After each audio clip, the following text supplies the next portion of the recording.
Clara, hindi. Wait lang. Wait lang.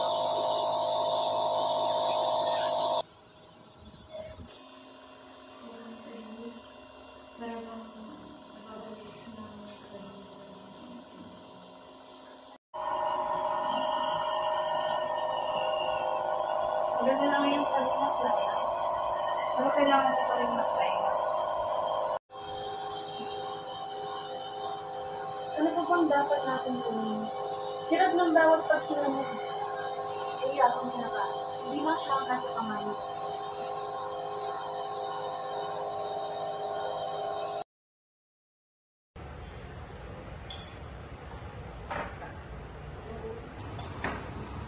Nakainom ka na ba? Yes naman. Kaya lang may lang pa talaga ang lagaan. Ate, gusto mo ng konting pinatay? Bakit ano ito? Konti lang.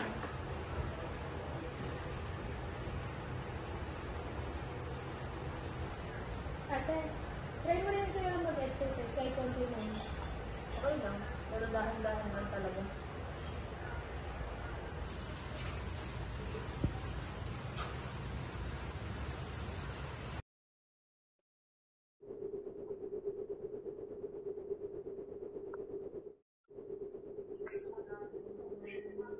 Ate, alam ko gusto mo maging okay, pero natatakot ako na baka yung Kailangan magagamot ka.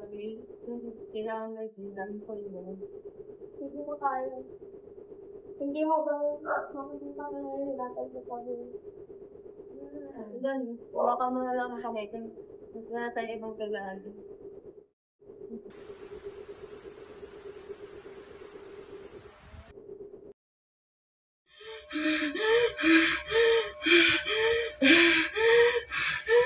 Clara! Nurse! Nurse! Kalma, Clara. Kalma. Kalma lang. Nebulizer!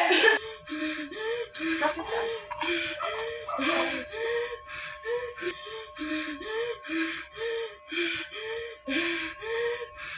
Kalma. Ano nangyayari? Ano nangyayari? Clara?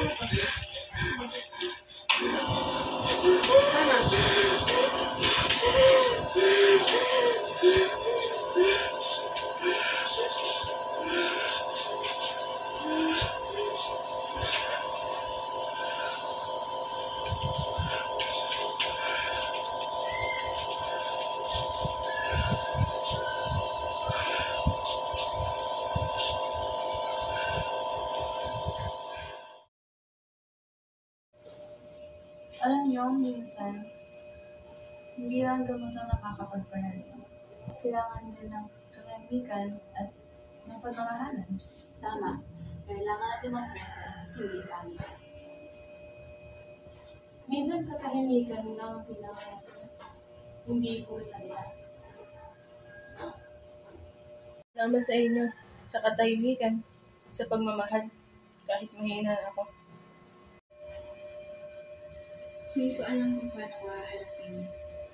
Bawat paghinga mo, para bang dapat ay protektahan kita lagi. Tama. Hindi mo kailangan hawakan ng lahat, Leia. Basta dito tayo. Kasama natin. Kasama siya. Ang mahalaga, nararamdaman niya na safe siya. Oo nga, kahit mahina ako, kasama ko pa rin kayo. At ngayon, wala na ibang perfecto pa. Basta magkakasama tayo. Ayos lang. Oo nga, together. Kaya natin to.